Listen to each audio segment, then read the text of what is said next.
Hai, apa persamaan Kaia Gerber, Bella Hadid, dan Kylie Jenner? Ada yang tahu nggak? Mereka sama-sama Nepo Baby. Istilah ini ramai ya sebulan belakangan. Dan kita bisa jadi ngeh kalau Nepo Baby ini ada di mana-mana.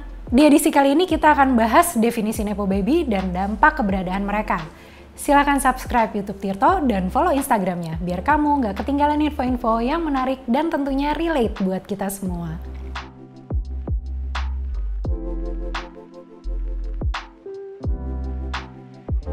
Anak artis yang jadi artis juga atau yang jadi pesohor juga. Sederhananya gitulah arti Nepo Baby. Bahasa slang baru yang makin populer awal Desember lalu setelah majalah New York nerbitin edisi ini. Kalau dipikir-pikir dari zaman dulu dunia hiburan udah akrab banget sama praktik Nepo Baby ini. Kita ambil contoh dari AS aja ya biar gampang. Aktris Drew Barrymore. Bapaknya John Drew Barrymore, kakeknya John Barrymore, dan kakek buyutnya Maurice Barrymore itu aktor. Menurut laporan Washington Post pada 1870-an, Maurice Barrymore, kakek buyut Drew, migrasi dari Inggris ke Amerika, lalu menikahi aktris Georgiana Drew, kemudian menciptakan klan selebriti AS. Pola kayak gitu selalu ada sampai sekarang. Oke, kita sebut beberapa Nepo Baby lainnya. Anjelica Huston, Laura Dern, Dakota Johnson, Zoe Kravitz. Yang terbilang baru, Elizabeth Olsen, pemeran Scarlet Witch di Marvel Cinematic Universe. Adik dari Mary-Kate dan Ashley Olsen yang jadi artis sejak 1980-an. Ada juga Maud Apatow, pemeran Lexi Howard dalam serial Euphoria. Dia anak sutradara Judd Apatow dan aktris Leslie Mann. Di awal karir, Maud membintangi film yang disutradarai ayahnya sendiri. Praktik kayak gini lumrah banget di Hollywood.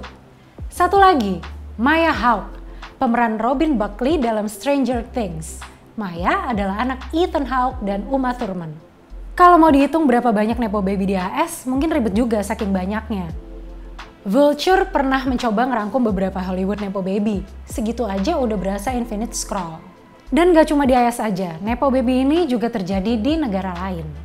Kalau di Indonesia yang cukup legendaris ya keluarganya pemeran Sidul.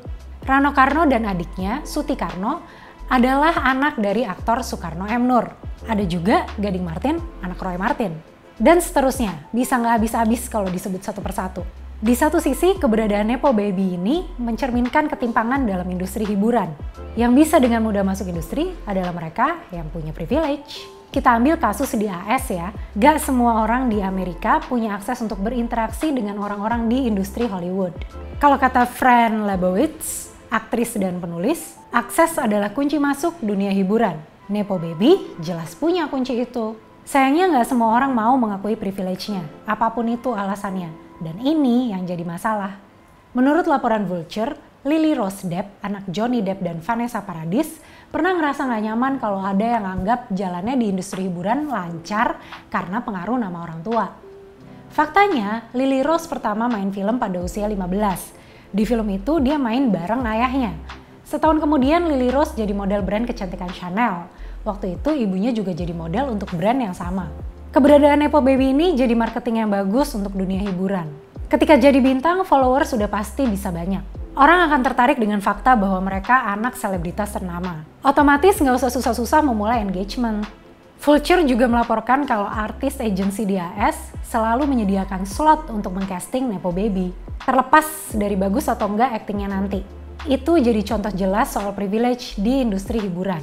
Sedikit mengingatkan tanda bahwa orang punya privilege adalah mereka memiliki apa yang terberikan tanpa memperjuangkannya. Peggy McIntosh, aktivis dan penulis buku ini, sempat bikin daftar privilege yang dia rasakan karena menjadi orang kulit putih di AS. Kita lihat beberapa contohnya ya. Aku bisa menyalakan televisi atau membuka halaman pertama koran dan melihat orang-orang yang satu ras denganku banyak direpresentasikan. Ketika aku diajari soal sejarah nasional kami atau tentang peradaban, aku ditunjukkan bahwa orang-orang yang satu ras denganku adalah orang yang menciptakannya. Aku bisa dengan mudah membeli poster, kartu pos, buku bergambar, kartu ucapan, boneka, mainan, dan majalah anak-anak yang menampilkan orang-orang yang satu ras denganku. Aku bisa memilih akomodasi tanpa takut bahwa orang-orang dari rasku tidak boleh masuk ke sana atau akan diperlakukan dengan tidak pantas di tempat yang aku pilih. Industri hiburan yang menampilkan Nepo Baby akan melanggengkan hal-hal yang sudah disebut dalam daftar privilege tadi. Utamanya untuk industri hiburan di barat yang mayoritas Nepo Baby-nya masih berkulit putih. Pada akhirnya, siapa yang bertahan dan menjadi besar di dunia hiburan? Emang mereka yang punya performa acting yang mumpuni. Tapi tentu kans pengembangan diri jadi leluasa ketika orang berada di lingkungan tertentu yang mendukung. Pendapat Peggy perlu diterapkan. Dia bilang orang yang berprivilege penting untuk menyadari privilege yang dimilikinya, agar mereka yang berprivilege bisa membangun sistem yang lebih baik bagi publik. Jadi gimana? Kamu termasuk orang yang percaya kalau privilege Nepo Baby ini berpengaruh besar ke karir mereka atau enggak? Coba share di kolom komentar ya. Terima kasih sudah menyaksikan Newsroom 63B. Sampai ketemu di edisi selanjutnya.